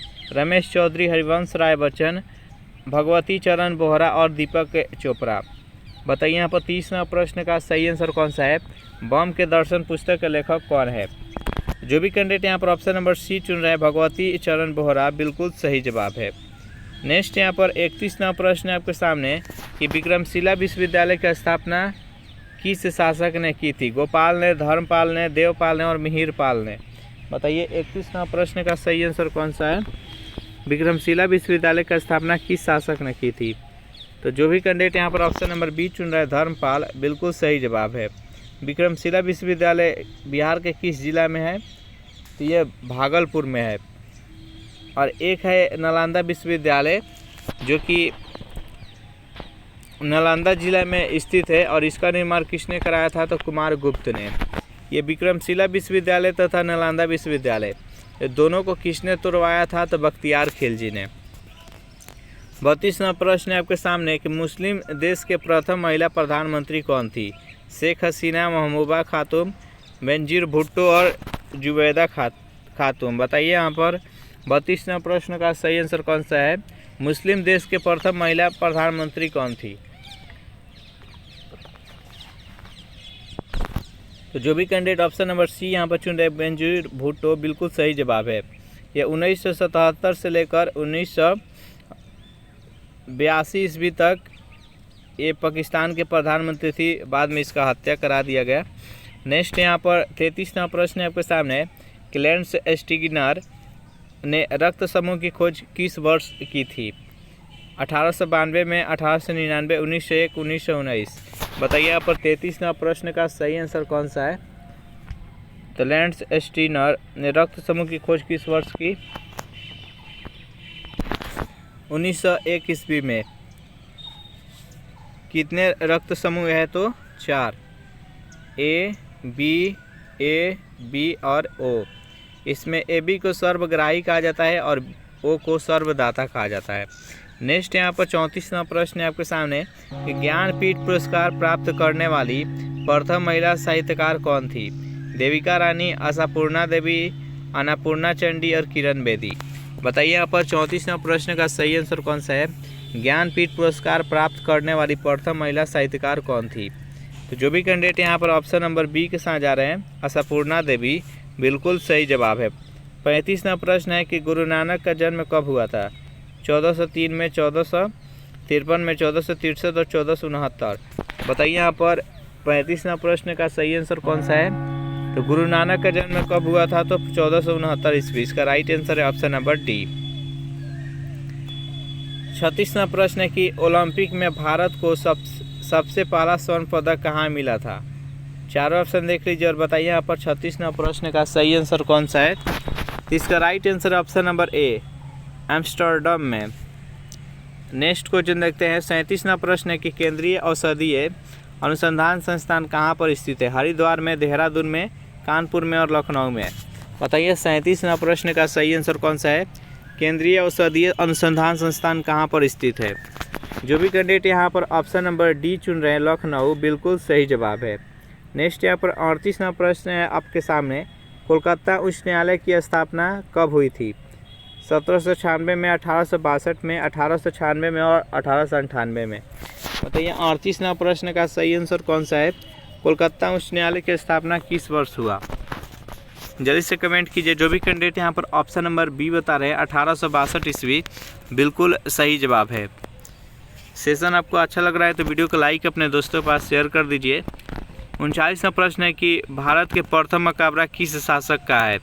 कुतुबुद्दीन ऐबक का, बलवान का, इल्तुतमिश का, नसीरुद्दीन महमूद का। बताइए 39वां प्रश्न का सही आंसर कौन सा है? भारत के प्रथम मकबरा किस शासक का है? तो जो भी कैंडिडेट यहाँ पर ऑप्शन नंबर डी के साथ जा रहे हैं, नसीरुद्दीन महमूद का, बिल्कुल सही जवाब है। 40वां प्रश्न है, ओजोन परत की मोटाई मापने वाला इकाई को क्या कहते हैं? डॉप्सन, लक्स, कैंडेला और क्यूरी। बताइए 40वां प्रश्न का सही आंसर कौन सा है? बेहद इंपॉर्टेंट प्रश्न है। ओजोन परत की मोटाई मापने के लिए किसका प्रयोग किया जाता है? तो डॉप्सन का।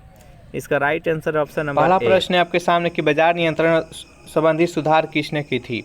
अलाउद्दीन खिलजी ने, बी है बलवान ने, सी है मोहम्मद बिन तुगलक ने और डी है फिरोज शाह तुगलक ने। बताइए यहाँ पर 1 नंबर प्रश्न का सही आंसर कौन सा है? बाजार नियंत्रण संबंधी सुधार किसने की थी? तो जो भी कैंडिडेट यहाँ पर ऑप्शन नंबर ए के साथ जा रहे हैं, अलाउद्दीन खिलजी, बिल्कुल सही जवाब है। और अलाउद्दीन खिलजी ही सर्वप्रथम अपने सेना को नगद भुगतान करना शुरू किया था।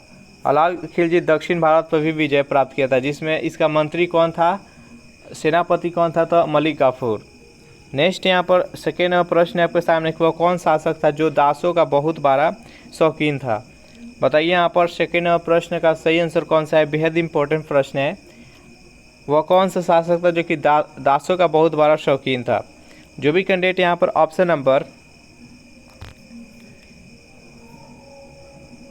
बी के साथ जा रहे हैं, फिरोज शाह तुगलक, बिल्कुल सही जवाब है। यह अपने शासनकाल में टोटल कितना दास रखा था? तो 1,80,000 दास रखा था अपने शासनकाल में। ये दासों का बहुत बड़ा शौकीन था। तो इस प्रश्न का राइट आंसर है ऑप्शन नंबर बी।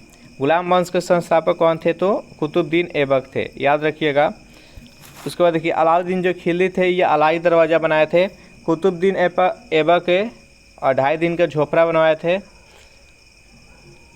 उसके बाद से कुतुब मीनार का नींव डाले थे। सिकंदर लोदी आगरा शहर बसाया था। चलिए नेक्स्ट क्वेश्चन देखते हैं।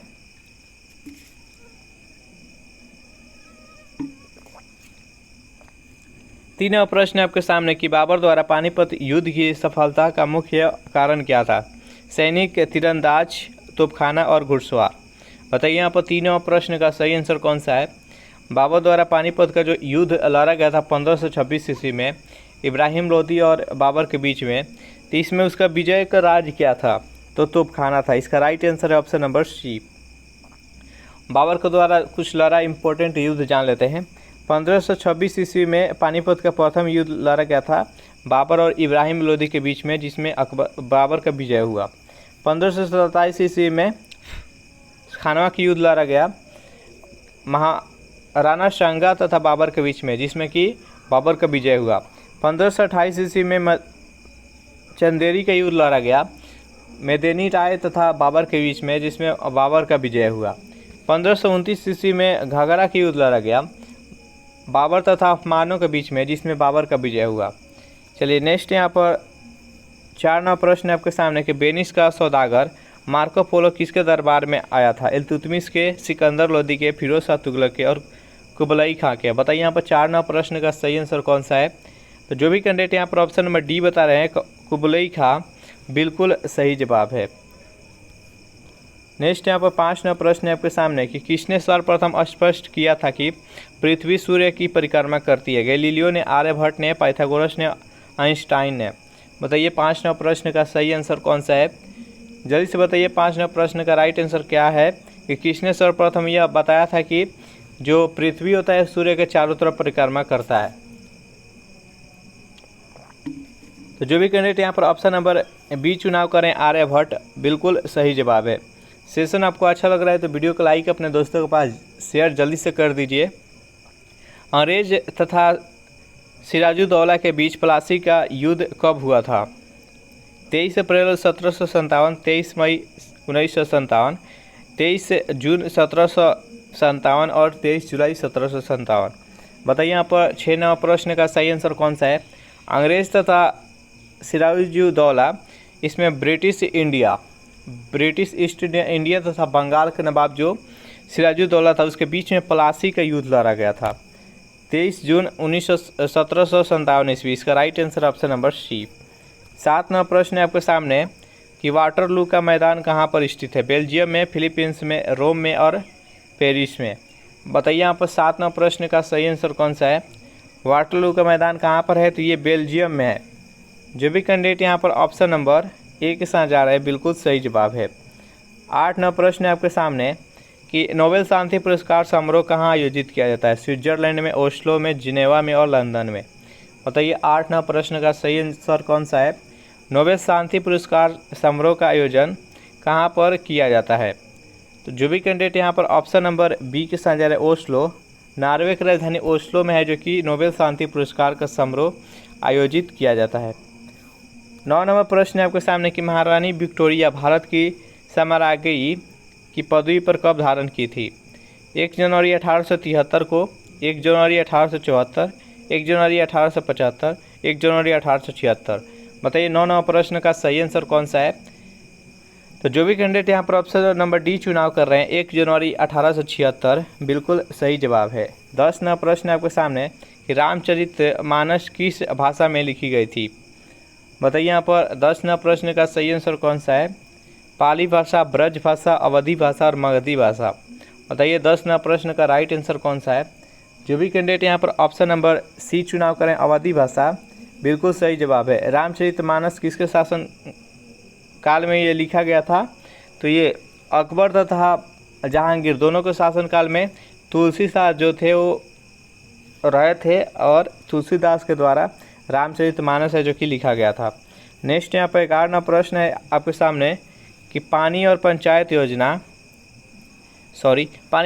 योजना किस राज्य से संबंधित है? उड़ीसा से, छत्तीसगढ़ से, मध्य प्रदेश से और आंध्र प्रदेश से।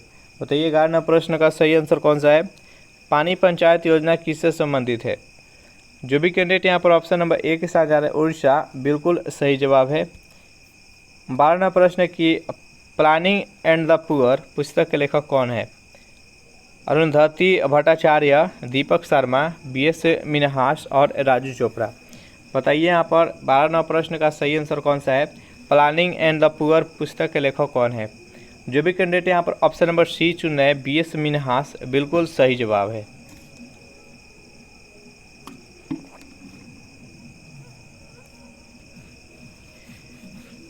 तेरह नंबर प्रश्न है आपके सामने कि जादू टोना से संबंधित वेद कौन सा है? ऋग्वेद, सामवेद, यजुर्वेद और अथर्ववेद। बताइए यहाँ पर 13 नंबर प्रश्न का सही आंसर कौन सा है? जादू टोना से संबंधित इनमें से कौन सा वेद है? तो जो भी कैंडिडेट यहाँ पर ऑप्शन नंबर डी चुनाव करें अथर्ववेद बिल्कुल सही जवाब है। सबसे पुराना वेद कौन सा है? तो ऋग्वेद है। वेदों की संख्या 4 है, ऋग्वेद, सामवेद, यजुर्वेद और अथर्ववेद। नेक्स्ट यहाँ पर 14वां प्रश्न है आपके सामने, किसके दरबार में नवरत्नों की एक मंत्रिपरिषद थी? समुद्रगुप्त के, चंद्रगुप्त, विक्रमादित्य के, स्कंदगुप्त के और कृष्णदेव की। बताइए यहाँ पर 14वां प्रश्न का सही आंसर कौन सा है? किसके दरबार में नवरत्नों की एक मंत्रिपरिषद थी? जो भी कैंडिडेट यहाँ पर ऑप्शन नंबर बी के साथ जा रहे हैं, चंद्रगुप्त विक्रमादित्य, बिल्कुल सही जवाब है। एक है अष्टदिग्गज। अष्टदिग्गज किसके शासनकाल में था? तो अष्टदिग्गज जो था वो कृष्णदेव राय के। एक है अष्टप्रधान, ये शिवाजी के शासनकाल में था अष्टप्रधान, और शिवाजी का मंत्री परिषद का नाम था अष्टप्रधान, जिसमें 8 मंत्री हुआ करते थे। नेक्स्ट यहाँ पर 15वां प्रश्न है आपके सामने कि संगमरमर की रासायनिक संरचना होती है? Calcium sulphate, calcium nitrate, calcium carbonate और कैल्शियम सिलिकेट। बताइए 15वां प्रश्न का सही आंसर कौन सा है? तो संगमरमर की रासायनिक संरचना क्या होता है? तो कैल्शियम कार्बोनेट। इसका राइट आंसर है ऑप्शन नंबर सी। नेक्स्ट यहाँ पर 16वां प्रश्न है आपके सामने कि ब्रिटिश संसद का प्रथम भारतीय सदस्य कौन थे? डॉक्टर राजेंद्र प्रसाद, डॉक्टर सच्चिदानंद सिन्हा, भीमराव अम्बेडकर और दादा भाई नौरोजी। बताइए 16वां प्रश्न का सही आंसर कौन सा है? ब्रिटिश संसद का प्रथम भारतीय सदस्य कौन थे? जो भी कैंडिडेट यहाँ पर ऑप्शन नंबर डी चुनाव कर रहे हैं, दादा भाई नौरोजी, बिल्कुल सही जवाब है। 17वां प्रश्न है कि अल्फा और बीटा कणों की खोज किसके द्वारा की गई? रदरफोर्ड के, गोल्डस्टीन, चैडविक और न्यूटन। बताइए यहाँ पर 17वां प्रश्न का सही आंसर कौन सा है? अल्फा और बीटा कणों की खोज किसके द्वारा किया गया? जो भी कैंडिडेट यहाँ पर ऑप्शन नंबर ए के साथ जा रहे हैं, रदरफोर्ड, बिल्कुल सही जवाब है। गोल्डस्टीन के द्वारा क्या खोज किया गया? तो प्रोटॉन का खोज गोल्डस्टीन के द्वारा, चैडविक के द्वारा न्यूट्रॉन की खोज किया गया। न्यूटन है जो कि गुरुत्वाकर्षण के सिद्धांत दिए थे, और यहाँ पर जब प्रोटॉन न्यूट्रॉन देख लिए तो इलेक्ट्रॉन को भी देख लेते हैं। जे थॉमसन थे जो कि इलेक्ट्रॉन के खोज किए थे। नेक्स्ट यहाँ पर 18वां प्रश्न है आपके सामने कि हंटर कमीशन के गठन के समय भारत का वायसराय कौन था? तो भारत में 2 हंटर कमीशन आया था। एक का कमीशन था जो कि शिक्षा से संबंधित था, और एक हंटर कमीशन था जो कि जलियांवाला बाग हत्याकांड जो अमृतसर में हुआ था उसी के जांच के लिए एक हंटर आयोग था। तो एक था कि विलियम जेम्स फोर्ड के शासनकाल में था, तो यहाँ पर विलियम जेम्स फोर्ड ऑप्शन में कहीं नहीं है। जो पहला हंटर कमीशन था वो किसके, उस टाइम कौन वायसराय था?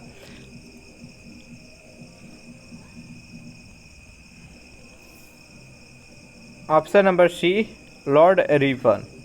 चलिए नेक्स्ट यहाँ पर 19वां प्रश्न है आपके सामने कि बंगाल का विभाजन किस गवर्नर जनरल के समय हुआ था?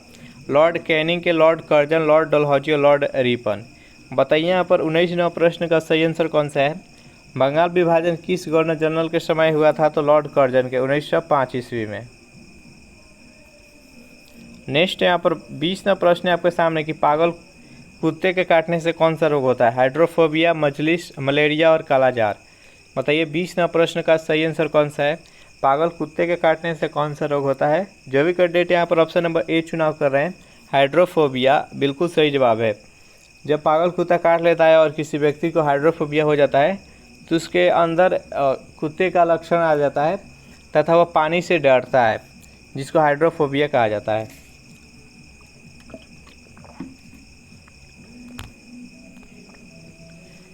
एक ऐसा प्रश्न है आपके सामने कि विश्व का अधिकांश भूकंप क्षेत्र किस महासागर के चारों ओर स्थित है? हिंद महासागर, प्रशांत महासागर, अटलांटिक महासागर, आर्कटिक महासागर। बताइए कैसा प्रश्न का सही आंसर कौन सा है? विश्व का अधिकांश भूकंप क्षेत्र किस महासागर के चारों तरफ है?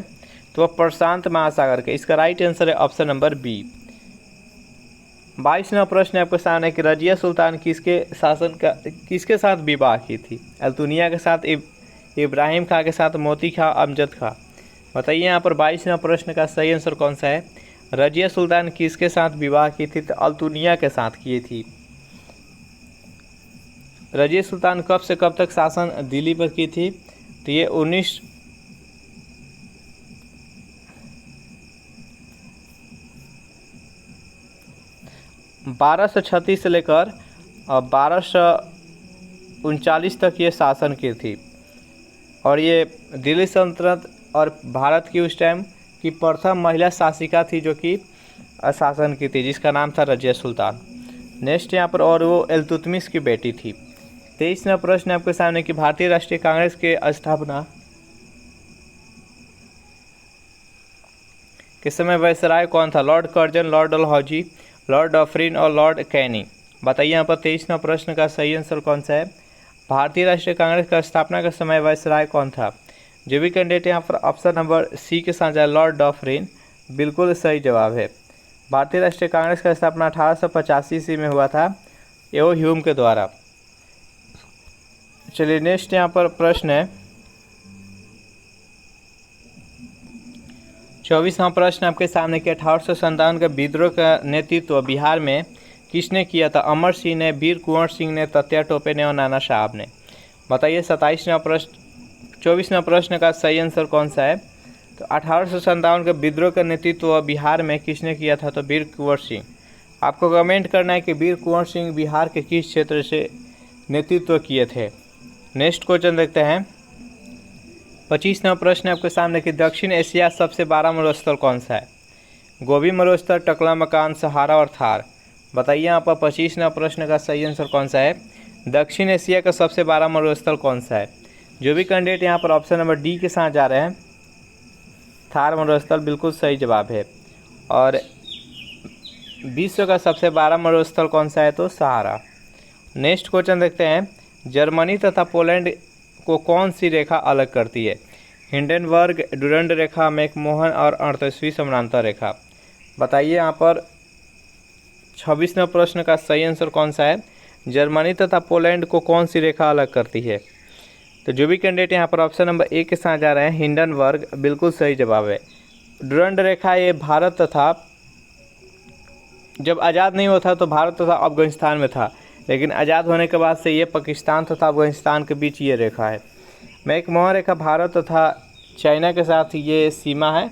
उसके बाद रेड क्लिफ जो है भारत और पाकिस्तान के साथ है। चलिए नेक्स्ट क्वेश्चन देखते हैं। यहाँ पर 27वां प्रश्न है कि नोबेल पुरस्कार प्राप्त करने वाली प्रथम मुस्लिम महिला कौन थी? सुल्तान बेगना, जहरीला खातून, शिरीन इबादी और फातिमा बीबी। बताइए 27वां प्रश्न का सही आंसर कौन सा है? नोबेल पुरस्कार प्राप्त करने वाली प्रथम मुस्लिम महिला कौन थी? जो भी कैंडिडेट यहाँ पर ऑप्शन नंबर सी बता रहे हैं, शिरीन इबादी, बिल्कुल सही जवाब है। ये किस देश की थी? तो ये ईरान की थी। नेक्स्ट यहाँ पर 28वां प्रश्न है आपके सामने, भारत का सबसे पुराना फुटबॉल क्लब कौन सा है? लियोनेसी क्लब, मोहन बागान, माराडोना क्लब और भूटिया क्लब। बताइए यहाँ पर 28वां प्रश्न का सही आंसर कौन सा है? भारत का सबसे पुराना फुटबॉल क्लब कौन सा है? जो भी कैंडिडेट यहाँ पर ऑप्शन नंबर बी के साथ जा रहे हैं, मोहन बागान, बिल्कुल सही जवाब है। 29वां प्रश्न है आपके सामने कि रूस तथा फिनलैंड को कौन सी रेखा अलग करती है? मैनरहीन रेखा, हिंडनबर्ग, मैगिनट रेखा और 89वीं समानांतर रेखा। बताइए यहाँ पर 29वां प्रश्न का सही आंसर कौन सा है? तो रूस तथा फिनलैंड के बीच कौन सा रेखा अलग करता है? तो ये मैनरहीन रेखा अलग करता है। इसका राइट आंसर है ऑप्शन नंबर ए। मैगिनट रेखा किन दो देशों के बीच में है? मैगिनट रेखा है जर्मनी तथा फ्रांस के बीच में। 49वीं समानांतर रेखा किन दो देशों के बीच है ये रेखा? तो ये कनाडा तथा अमेरिका के बीच में है। नेक्स्ट यहाँ पर 30वां प्रश्न है आपके सामने कि चंद्रबरदाई ने पृथ्वी राजरासों को किस भाषा में लिखा था? पाली, अवधी, ब्रज और संस्कृत। बताइए यहाँ पर 30वां प्रश्न का सही आंसर कौन सा है? तो जो भी कैंडिडेट यहाँ पर ऑप्शन नंबर सी बता रहे हैं, ब्रज भाषा, बिल्कुल सही जवाब है। अगर इस प्रैक्टिस सेट का आपको PDF चाहिए तो उसके लिए टेलीग्राम ग्रुप बना दिया है, जिसका लिंक 31वां प्रश्न है आपके सामने कि टमाटर का रंग लाल किसकी मौजूदगी के कारण होता है? Urochrome, carotene, vitamin C, lycopene. बताइए यहाँ पर 31वां प्रश्न का सही आंसर कौन सा है? टमाटर का जो रंग लाल होता है वो किसके मौजूदगी के कारण ऐसा होता है? तो लाइकोपीन के कारण। जो भी कैंडिडेट यहाँ पर ऑप्शन नंबर डी के साथ जा रहे हैं, बिल्कुल सही जवाब है। 32वां प्रश्न है आपके सामने कि अकबर का राज्याभिषेक के समय उनकी उम्र कितनी थी? बताइए यहाँ पर 32वां प्रश्न का सही आंसर कौन सा है? जब अकबर का राज्याभिषेक हुआ था उस टाइम उनकी आयु कितनी थी? तो 13 वर्ष 4 महीना था। इसका right answer option number B. 33वां प्रश्न है कि प्रथम विश्व के देश का क्या मतलब होता है? पूंजीवादी देश, विकासशील देश, विकसित देश, अर्धविकसित देश। बताइए 33वां प्रश्न का सही आंसर कौन सा है? प्रथम विश्व के देश, इसका अर्थ क्या होता है? तो ये विकसित देश के लिए कहा जाता है। इसका राइट आंसर है ऑप्शन नंबर सी। 34वां प्रश्न है आपके सामने कि राष्ट्रीय ध्वज की डिजाइन किसने बनाई थी? पिंगली वेंकैया ने, जेपी कृपलानी ने, कवि प्रदीप ने और श्याम बेनीगल ने। बताइए यहाँ पर 34वां प्रश्न का सही आंसर कौन सा है? राष्ट्रीय ध्वज की डिजाइन किसने बनाई थी? जो भी कैंडिडेट यहाँ पर ऑप्शन नंबर ए के साथ जा रहे हैं, पिंगली वेंकैया, बिल्कुल सही जवाब है। 35वां प्रश्न है आपके सामने कि हुमायूं के मकबरे का निर्माण किसने करवाया था?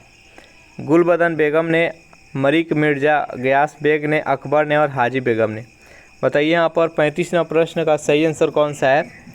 तो हुमायूं के मकबरा किसने बनवाए थे? तो इसका right answer option number D, Haji Begum, जो कि हुमायूं की ये पहली पत्नी थी। गुलबदन बेगम है जो कि उनकी बहन थी, और हुमायूंनामा किसने लिखी थी? तो गुलबदन बेगम।